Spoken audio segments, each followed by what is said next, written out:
Back everybody for the second session. As a top sort of short duration, I'll keep the introductions very short.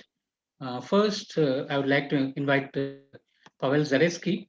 Pavel Zalesski got his doctorate in Minsk. Since 2003, he is a full professor at the University of Brasília. He's also elected a member of the Brazilian Academy of Sciences. And he's written a very highly acclaimed book with rebase on profinite groups. Today, he'll speak on the congruence subgroup problem, the rank 1 case. Pavel, please go ahead. Yes, many thanks. Well, as Suri already mentioned, I studied in Minsk and also did my undergraduate study in Minsk, as he mentioned. And in Minsk, the name of Raghunathan was quite famous. It was mentioned like quite frequently with great respect and admiration. And so I had this name already as an undergraduate student, and this gave me really enormous pleasure to give this talk for his 80th birthday. And I really want to thank the organizers very much for giving me possibility to do this. And it seems that I'm only one who speak about congruence subgroup problem here. That's why I probably will start with the history, right, an introduction to this. All right. In fact, the investigation to the congruence subgroup problem began in the 19th century. So how can we look at it? All right. So if we have a commutative ring, an ideal alpha, right, then we have natural map mod congruence reduction model alpha. All right, and the kernel of this map, right, it is of finite index, of course, in GL and R, right, is called the congruence subgroup. In fact, the principal congruence subgroup of at level alpha. All right, and more generally, any subgroup commensurable with our congruence subgroup, right?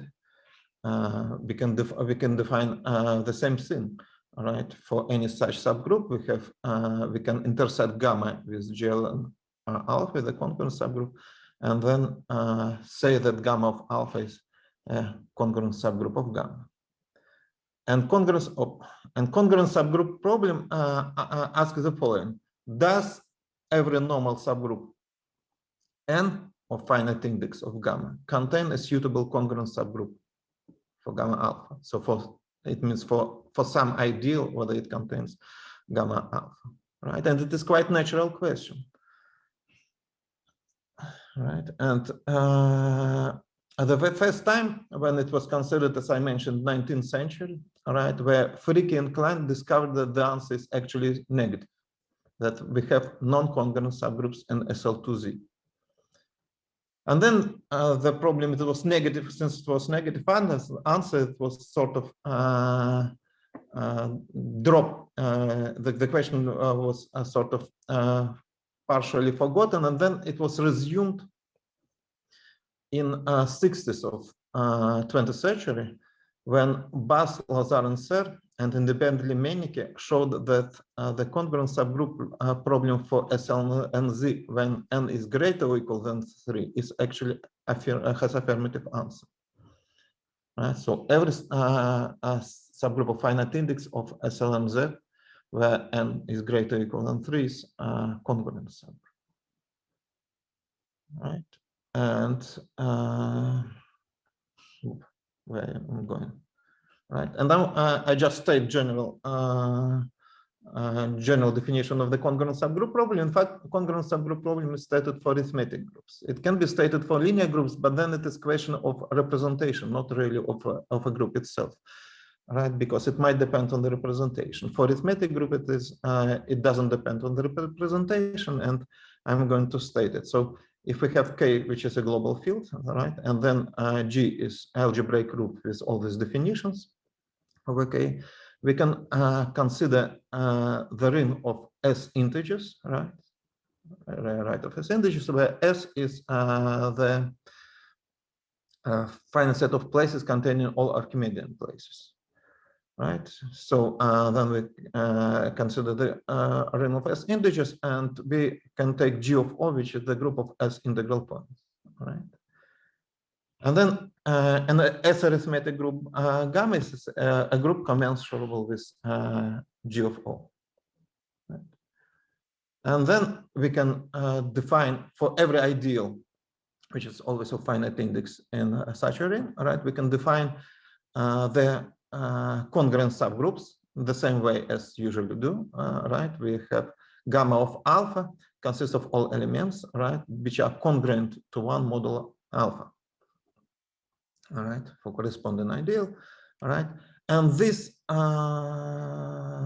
subgroups, they define topology. If we take these subgroups as a fundamental system, congruent subgroup, a fundamental system of one in our arithmetic group, then it defines congruence topology, so-called congruence topology.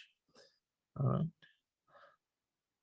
And of course, I mean, if you take all subgroups of finite index of our arithmetic group, right, then it defines the profinite topology, which is stronger than congruence topology, because every congruent subgroup is subgroup of finite index, but in principle, not every subgroup of finite index is a congruent subgroup.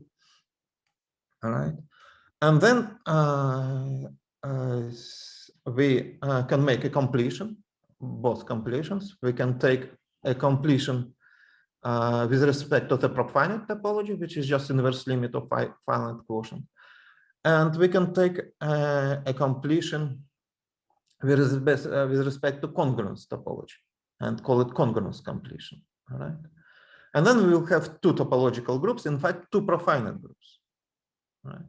And since the profinite topology is stronger than the congruence topology, right, we have natural epimorphism of continuous epimorphism of the profinite completion into the congruence completion of our arithmetic group, and the kernel of this epimorphism is called the congruence kernel. Right? And all right, the congruence kernel. And then we can interpret actually the congruence subgroup problem in terms of the congruence kernel. The affirmative solution to the congruence subgroup problem is equivalent of saying that our congruence kernel is trivial. And in fact, the size of our congruence kernel characterizes the difference between the profinite and congruence topology. It is exactly the deviation from the positive solution of congruence subgroup problem. Right? So basically reformulate the congruence subgroup problem, saying, we can ask to compute or to describe the congruence kernel when congruence kernel is infinite, right? Right, and we will refer to this as to the complete solution of the congruence subgroup problem when we have full description of full or computation of the congruence kernel. Right, and again, Bass, Milnor, and Serre, right, made complete solution of the congruence subgroup problem for a cell n where n greater or equal than 3, or sp2m n equal than 2, n greater or equal than 2. All right, and namely the solution is the following: if S contains a non-complex place, that is the place such that kv is not equal to the complex numbers, right, then the congruence kernel is trivial, and otherwise it is finite cyclic. In fact, it is a group of unity, consists of all roots of unity of our field K. And then Serre investigated the case of SL2, all right? And he proved that if the number of elevations, right, our S, right, is greater than 1, then the description of the congruence kernel is exactly like the paragraph before. So it is finite cyclic and contains of all units of unity in K. And if S equal to 1, cardinality of S equal 1, namely if we have only one valuation, which is, and then C is the congruence kernel is infinite. Right? So from this point, I will come to consideration of the big conjecture of Serre, that it's still open. Right? So he conjectured the following, that if we have algebraic group of a global field with all these definitions, right, and S is set of elevation that contains all non-Archimedean valuations, then rank, if rank G is greater or equal than 2, right, then the congruence kernel is finite. And if the rank of G is equal to 1, then the congruence kernel is infinite. Right? So this is a proper definition of the rank, right? And I will refer to this just case as a rank 1 case when this rank S of G equal to 1. Right? And the most general and the most striking result that I see in this problematic is the result of Raghunathan, who proved the Serre's conjecture for general case when rank SG is greater than 1 for isotropic groups. Right? Now, Serre proved that the congruence kernel is infinite for non-uniform arithmetic subgroups of SL2C. Right? And Lubotsky proved it for co-compact lattices, right? And in the case of positive characteristics. So as you see, I already entered the topic when the congruence kernel is infinite. And now I want to mention the complete solution of the congruence subgroup problem for SL2Z due to Melnikov, who proved that in this case, the congruence kernel is completely described. It is free profinite group of countable rank.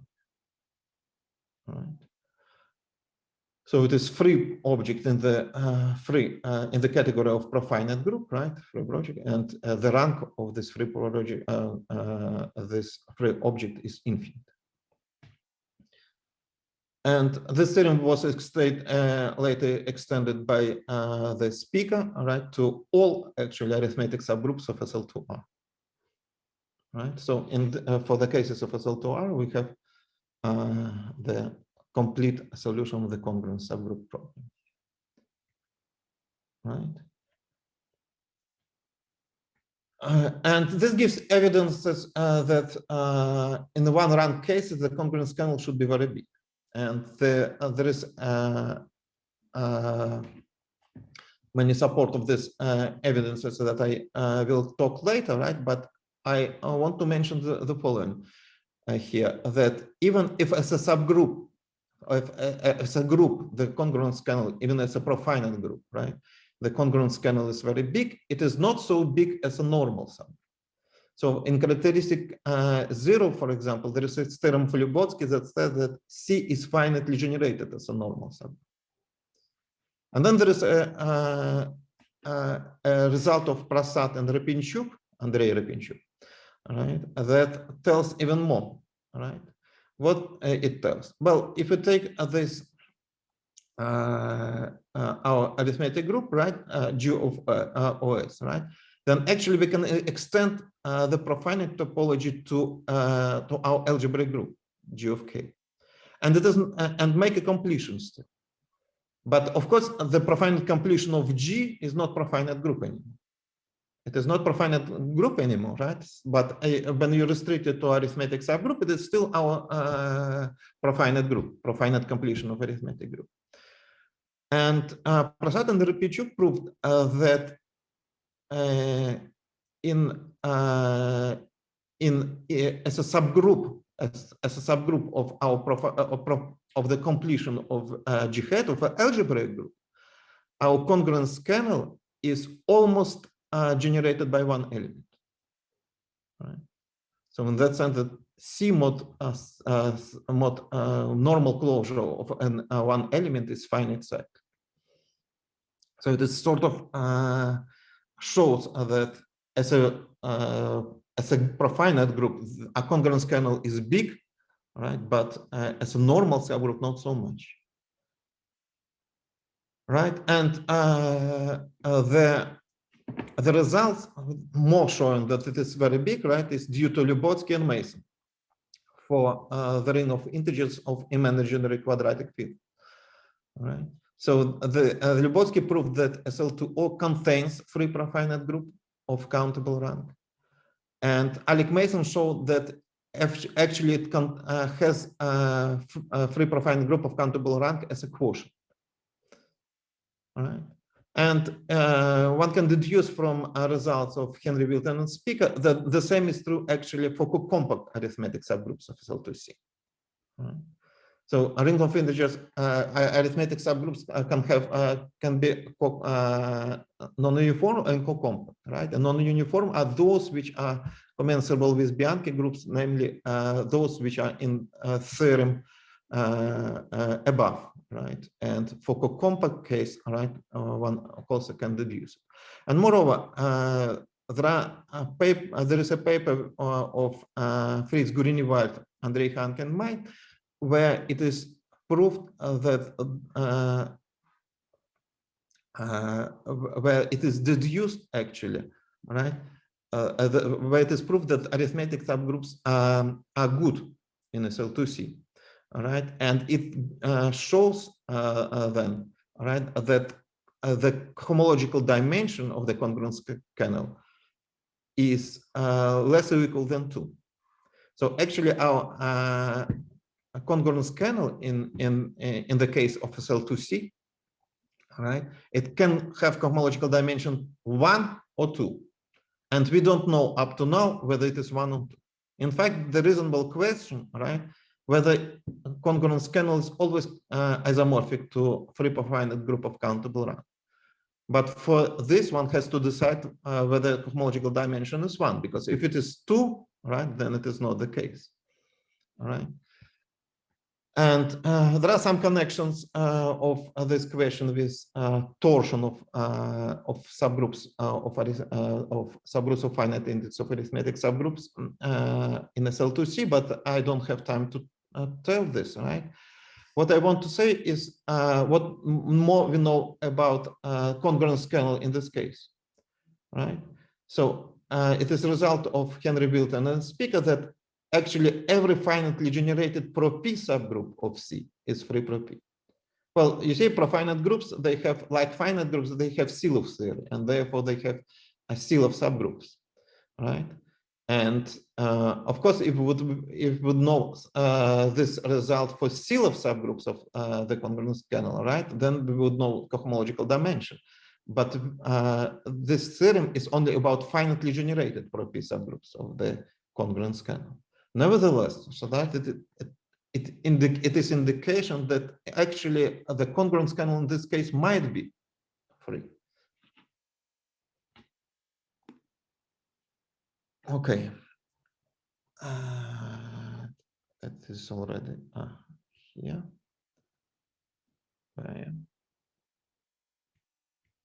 Oh.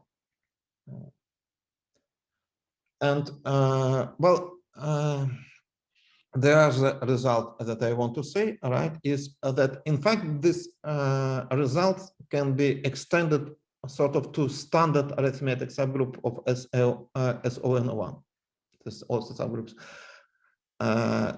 And it follows in a while. Well, it follows from Bergeron, Hallen, and Weiss that standard arithmetic subgroups of SON1, namely those subgroups that come from quadratic forms, arithmetic subgroup, they are virtually special in the sense of Weiss. So they have a sort of nice hierarchy. They have nice hierarchy, and this hierarchy sort of closed in profinite topology. So from this one, I can extend, all right, the facts about cohomological dimension using the same technique as in my paper of Grunewald with Andrei Heiken, right? To deduce that congruence kernel in this case is also has finite cohomological dimension. In fact, cohomological dimension is less or equal than n-1. So in this case, we also don't know whether cohomological dimension is actually 1, n-1, or something in between. So it is reasonably to ask, actually, what is the cohomological dimension of the congruence kernel in this case, right? But one can deduce from this result, right, similar theorem about congruence kernel, namely that every finitely generated pro-p subgroup of the congruence kernel C in this case is also free pro-p, right? So it is again indication that perhaps actually we always would have a free profinite group of countable rank. Well, in fact, I don't have any other evidence for this, right? So I doubt that one can affirm it with more strength than this, but one can ask the question, all right? So I would say the following, that one can ask the question, but it is too early to put it as a conjecture. And I want to mention only that if n is even, then this applies to all arithmetic subgroups of SON1, because all arithmetic subgroups are standard in this case. And now I want to finish with positive characteristic, all right? So I want to mention the result, which was obtained with Alec Mason, Alexander Premit, our chairman of this session, Suri, and the speaker. Namely, it described the congruence kernel when we have lattices of arithmetic lattices in the case of local field, right? So it says the following, that if we have arithmetic lattice, right, of an algebraic group of a local field in the positive characteristic, actually not obligatory positive characteristic, but I mean, the result really is important for positive characteristic in this setting, right? That in this case, we have full solution, complete solution of the congruence subgroup problem. Namely, we have description of this as a free profinite product, right, of free group of countable rank and elementary abelian pro-p groups of uncountable rank. So in this case, actually, the congruence kernel even bigger than in the case of characteristic 0. Because really, we will have group here, elementary abelian pro-p groups of uncountable rank, 2 to the aleph node. And we have free product. And you see, one can observe here that this full description says that the structure of the congruence kernel depends only on characteristics. So actually, it doesn't depend on the field, right? It is only depends on the characteristic of the field, all right? And this is really by the time we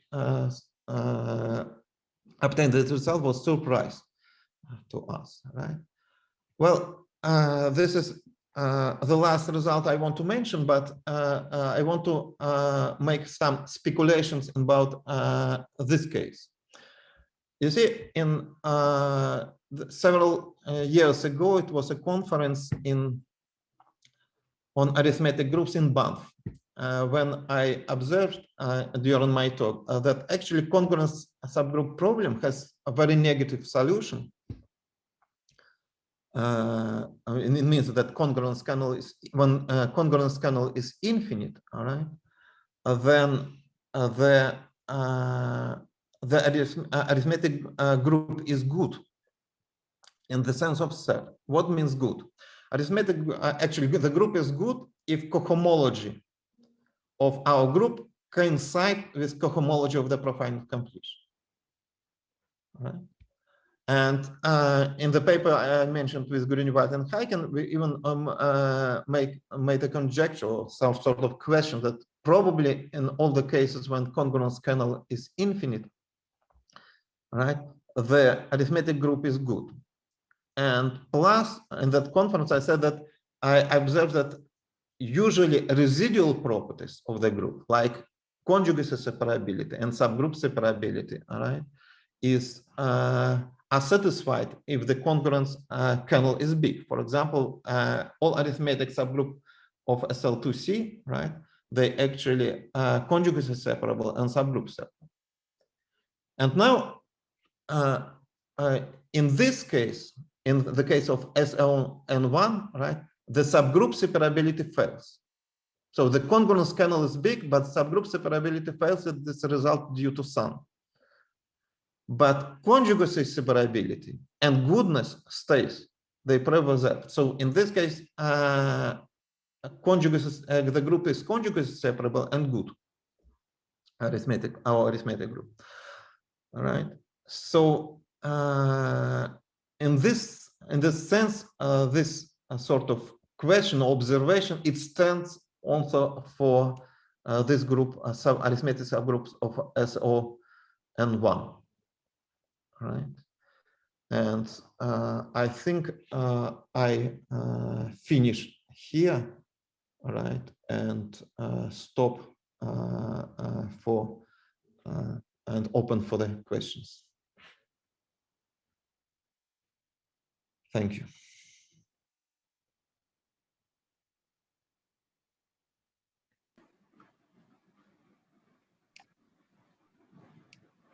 Professor Raghunathan, you wanted to ask something? You are muted. You are still muted, I think.